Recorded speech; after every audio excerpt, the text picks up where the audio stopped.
and welcome to my channel April Flower Arts. I'm Tushara. Today I'm gonna share with you my recipe for kadai mushroom.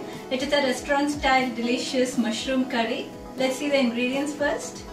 A box of white button mushrooms. It is about 250 grams. For the gravy you will need 2 cups of finely chopped onions, a cup of finely chopped tomatoes, half a tablespoon of ginger paste, a tablespoon of garlic paste, and some spices. Finally, we'll top the dish with some colorful veggies. Here I have cubed bell peppers, onions and cilantro or coriander leaves. To prepare the curry, here I have a pan heating up with around 2 tablespoons of oil.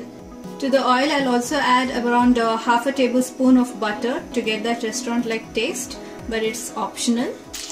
When the oil and butter heat up, I'll add a teaspoon of cumin seeds and let them pop.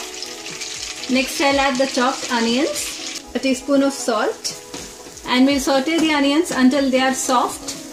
Once the onions have softened a little, I'll add the ginger and garlic paste and saute these until the raw smell is gone.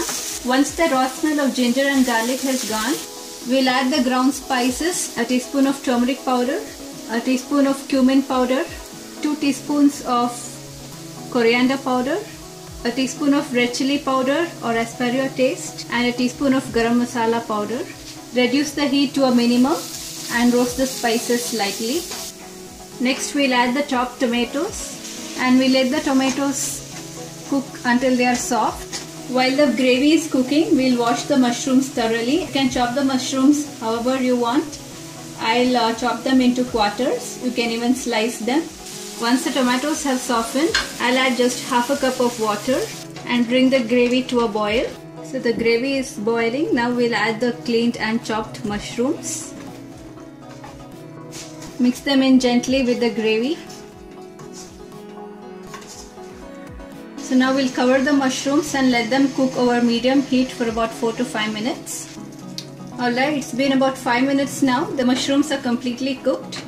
So now for that restaurant-like taste, I like to add some heavy cream, around 2 tablespoons. Some alternatives for heavy cream are cashew paste or almond paste, or even some plain yogurt. Beaten yogurt will do. So reduce the heat to a minimum and mix it in really well so that the cream completely emulsifies with the gravy. So this gives a very nice creamy consistency to the gravy. So at this stage you can check for salt and add more salt if needed. Now it's time to add the cubed colorful vegetables. So mix them in and let them cook for about 1 or 2 minutes. We need to maintain the crunch of those vegetables. Now we'll top it off with some additional ingredients. Here I have a teaspoon of kasuri methi or dried fenugreek leaves. You can find them in any Indian grocery stores at the spice section. It's optional. Just crush it in my palm and add it on top.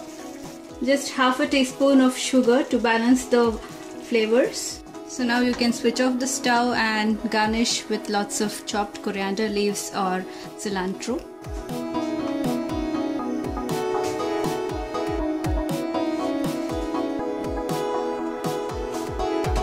Kadai mushroom smells amazing and also has a very rich taste. It goes best with some naan or rice. So definitely give it a try and let me know. And if you like it, please hit the like button. Subscribe to my channel. Until next time, it's bye from me. Thanks for watching.